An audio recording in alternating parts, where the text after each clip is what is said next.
Recorded Books presents a Lone Star audio production of Riley's Fire by Merrill Byrd.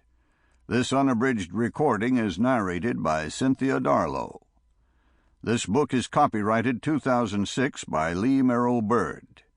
This recording is copyrighted 2006 by Recorded Books, producer and publisher of Lone Star Audio, celebrating Texas authors and the spirit of the West.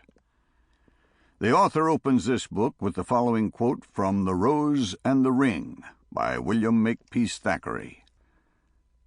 About the same time the Queen of Paphlagonia presented His Majesty with the son and heir, and guns were fired, the capital illuminated, and no end of feasts ordained to celebrate the young prince's birth.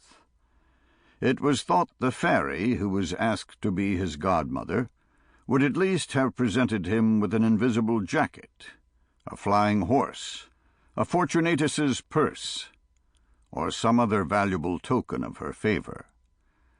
But instead, Blackstick went up to the cradle of the child, Giglio, when everybody was admiring him and complimenting his royal papa and mamma, and said, "My poor child, the best thing I can send you is a little misfortune." And this was all she would utter. And now, Riley's Fire. Chapter 1. At first, he'd been alone on a high bed in a dark room.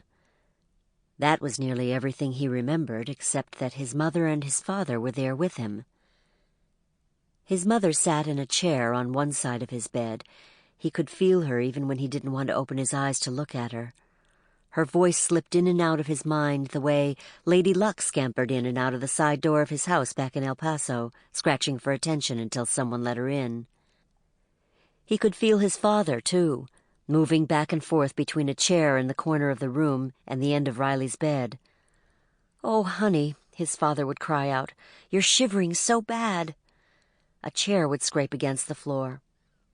After a long while there would be a pressure at the bottom of his bed and his father's hand would be on the cover right over one of his feet. "Your mother and I are right here, sweetheart. Stay with us. Don't go anywhere." His father seemed to come from very far away to touch his feet. His breathing came so hard. As soon as he could, Riley meant to look over and see if the room was slanted. The chair where his father sat must be at the bottom of a hill, and the hill must have been so steep it took for... Sample complete. Ready to continue?